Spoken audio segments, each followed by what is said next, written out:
Anthem's way of being more efficient with the talent, the roster budget, and then they're going to pay people that deserve to be paid, right? They're going to be paying people that they think that are going to be bringing new fans into the company, that are going to be widening the tent, and they're going to help grow the company. They're not going to be paying people that are just kind of there, like you'll get paid a certain amount, but you're not going to get paid as much as you were getting paid before if your only goal is to show up and go to work and then go back home, right? So that's going to be I think that's going to put a little bit more pressure on people to perform harder and to perform more. So let's see. Io says sucks too. Love Swann's work, but how can you put up? Says I'm sad about Con too. And yeah, Big Con gone. You know, I really should have worn my Big Con t-shirt. That Big Con t-shirt is going to stay. I'm not getting rid of it. It was a funny bit and my favorite bit we've done on the show. And it, cost me money. But, you should have saw my wife's face when I explained to her that I created a t-shirt graphic for a wrestler that I'm not a fan of, and then I'm putting it up on my t-shirt store. And then I'm going to buy said t-shirt for like $25. And because I lost a bet to my audience, and just explaining this, she's just like, you're an idiot. And you know what? She's right. I would agree with her that I am an idiot for doing all of that. So, Io says, how much TNA can put up with Swann is what I meant to say. Yeah. So look, we all love the guy and we want to see him succeed and we want him to get better, but maybe he needs a little bit more time to prove himself and come back. I don't think that's like a bad thing. It's a cold-hearted business, man. If you're not performing and you're getting yourself into trouble, you got to go away for a little bit. You got to go away. He's been gone since the summer, so I was hoping that he would work his way back onto the show, but they just let the contract expire. And maybe they'll just keep eyes on him and keep tabs on him. He's still got friends in the company, and who knows, maybe at some point during 2025, we'll see him back. I don't think that would be a shocking revelation to see Swann come back. Out of all those people that were released, like Swann's the guy that I think could actually make his return. Kevin Knight, he's his contract's about to expire with New Japan. If he doesn't re-sign with New Japan, I would see him probably going straight to AEW or WWE. So I wouldn't expect him like ever to come back. I know one of my resolutions was for them to become players in free agency, but I just don't know that we're there yet. And Kevin Knight is like, I don't know that they would see it in him because he's never been a major player on television yet. So I don't know that they would actually take the financial risk of bringing him in and competing with AEW or WWE for a guy like Kevin Knight, who's an unproven guy on television. I don't know that they would have the foresight to see the talent in this guy, that he could be a major star if they put their machine behind him. I don't know that they would know how to do that, and I don't know if they would have the foresight to do that. I don't know if they would trust the creative team to be able to do something like that. So they would much rather take a smaller financial risk on a guy like Leon Slater, whom they're probably not paying very much, and bringing him in and see if they can create a star out of him versus a guy like Kevin Knight, who is a lower level New Japan star with an incredible amount of talent, that you would probably have to pay decent money to, because there's going to be competitive offers for him. Not knowing whether or not that your company and your crew would have the capability of making him into a star to get the return on investment. And that's with all of these signings that you're going to be seeing, I think ROI, return on investment, is going to be like paramount. With AJ Francis, you see the return on investment, right?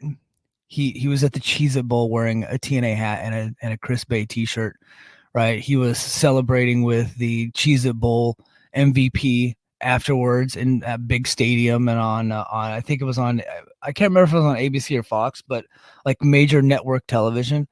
Like, you see the dividends immediately with your logo being plastered across a lot of different screens in front of a lot of different people. you see the return on investment whenever you go to these cities, and he's able to get himself into the on ESPN and local hip hop stations, local sports stations, and he's bringing in influencers and things like you see that with Kevin Knight. I just don't know that they would be in the weeds in pro wrestling enough to be able to see the vision that if you bring this guy in, like he could be your Will Ospreay. And I think that highly of Kevin Knight. And same thing with Leon Slater.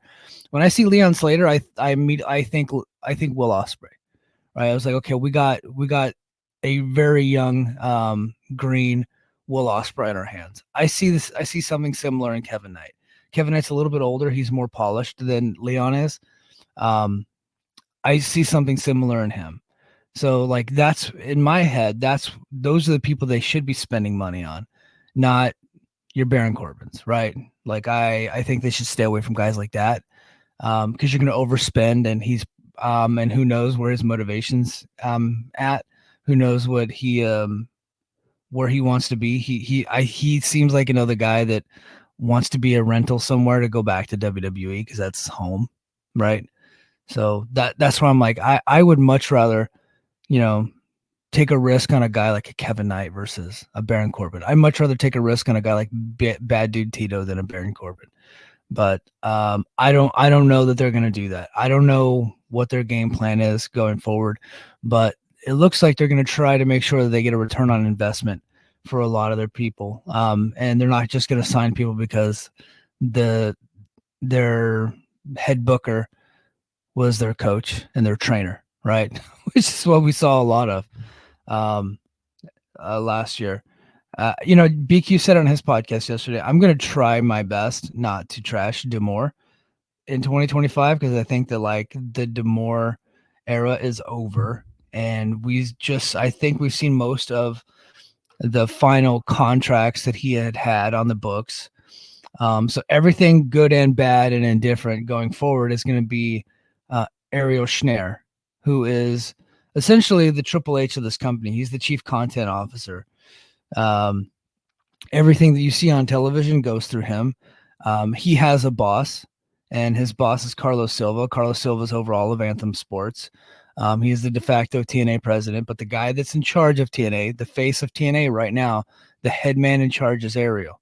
And so everything is going to go through him from now on. And he is the Triple H. He is the Tony Khan. He is the Scott D'Amore. He is that's him, right? And so we'll see where he's at. He is. Everybody says that he's not a wrestling guy, and I don't really think that's all that true. He has been working with this company since Anthem purchased it in 2017. He's been working in some capacities. In various capacities since 2017. He's just never really been directly in charge. But he's not a wrestling guy in the sense that he didn't come up through the wrestling system to get this job. He came up through the television side, and then they bought the company, and then he has been working with them since 2017, 7 years, right? And so now he is the head booker, and he is ultimately the guy in charge. So he's not technically a wrestling guy, but he's been involved in a wrestling capacity for a long time. And I think it was John Pollock who knows him a little bit because they all used to work together at Fight Network. John Pollock said that, he's like him and George Barbosa, the guys that just got brought on. They are wrestling guys. They're just, but they just didn't come up through the pro wrestling system. So, but they do know pro wrestling. So, we'll see. I don't know how in the weeds Ariel Schneer. I don't know if you told if I were to DM Ariel like, hey man, you need to sign Bad Dude Tito. I wouldn't think that he would know who that is, right? Like I just don't know. I don't know the guy. We're about to find out. But they don't really mess with the wrestling dirt sheet shit. They don't really care about any of that stuff.